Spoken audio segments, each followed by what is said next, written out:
Sakina Alston, and I am completing an assignment for ECPI, that's East Coast Polytechnic Institute, and the class is Nursing 541, and this is a policy platform assignment that I'm doing for Dr. Zamora.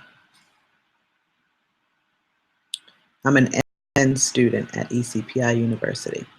So I'm going to read to you my first speech about policies and funding.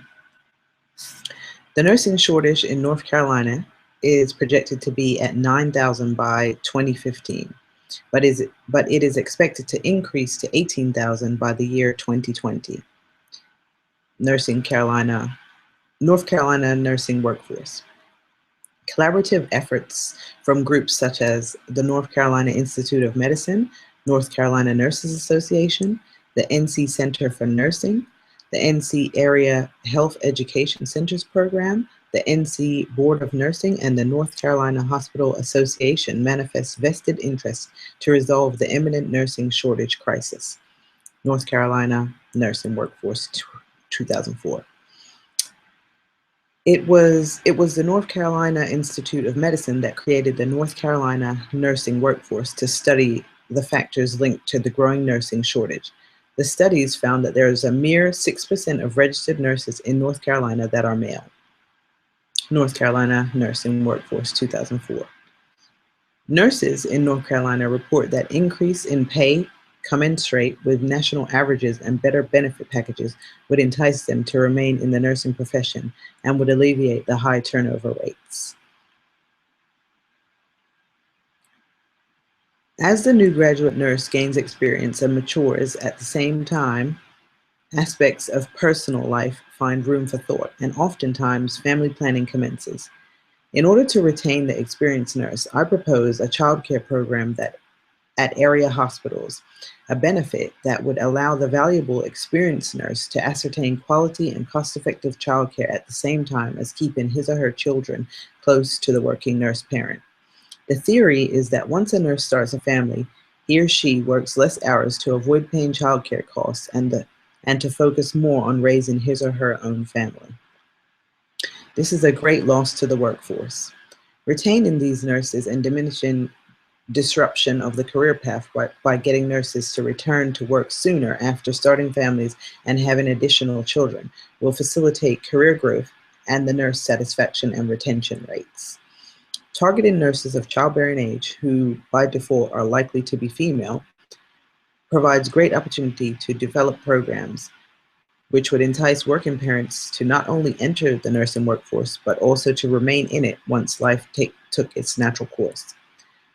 Since 1924, the Duke Endowment has put forth great effort and funding in order to improve the lives of the people in North and South Carolina by nurturing children, promoting health, educating minds, and enriching spirits, as described on their webpage, dukeendowment.org. The Duke Endowment currently grants 33% of its funds to healthcare and 12% to childcare. I propose a joint healthcare institution and working parent venture that would seek funding from both relevant sectors of the Duke Endowment. The program would require a minimum of $750,000 for a 2-year trial at one area hospital that has at least 1,000 inpatient beds. The funding would be specifically to pay for the childcare staff salary. The hospital would provide the space where the childcare would occur. Retention rates would be compared to another in-state hospital that does not have the funding for childcare opportunity to see if staff turnover was decreased over a 2-year period. Money saved on training new hires would be recycled into the childcare program. Evaluation at the 1 and 2 year mark with comparison to the control hospital in the study will manifest if the program is cost effective. Labor and costs for a new graduate nurse in 2011 were approximated at $97,000, Arnold 2012. It is worth conducting a study that would manifest any potential savings by retaining nurses after they start families. The nursing shortage is due to the lack of experienced nurses in the workforce and the number of experienced nurses who will retire in the next 10 years. We need to proactively build a reserve of experienced nurses by growing and retaining nurses we pull from the growing number of new graduate nurses. We need to get them in and trained by the experienced nurses while we still have them to pass the torch. Decreasing the amount of time off from work will facilitate this. In my personal experience, I have noted that for one child, nurses pay approximately 12 to 16% of their annual salary in childcare. It is worth investigating to see if decreasing that percentage by 50% via workforce-related subsidy would decrease turnover in the nursing workforce so that young, new nurses would have a work environment structured to promote growth into experienced veteran nurses, which would save hundreds of thousands of dollars in turnover rates over the course of the next 5 years.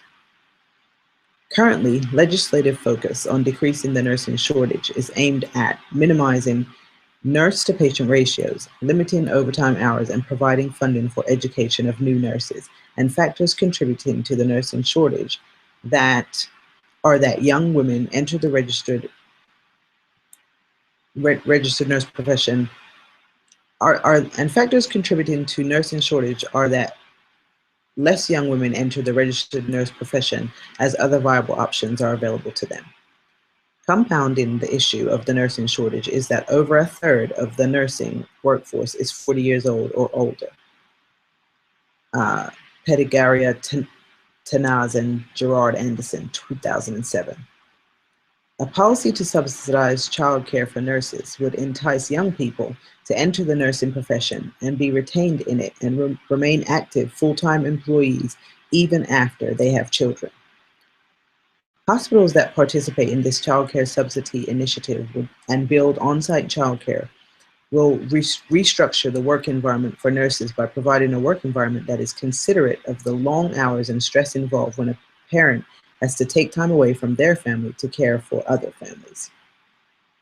The Robert Wood Johnson Foundation has awarded a grant that is aimed at understanding community, social cohesion, and its impact on the development of shared values in the context of a culture of healthcare in North Carolina, Grants 2016.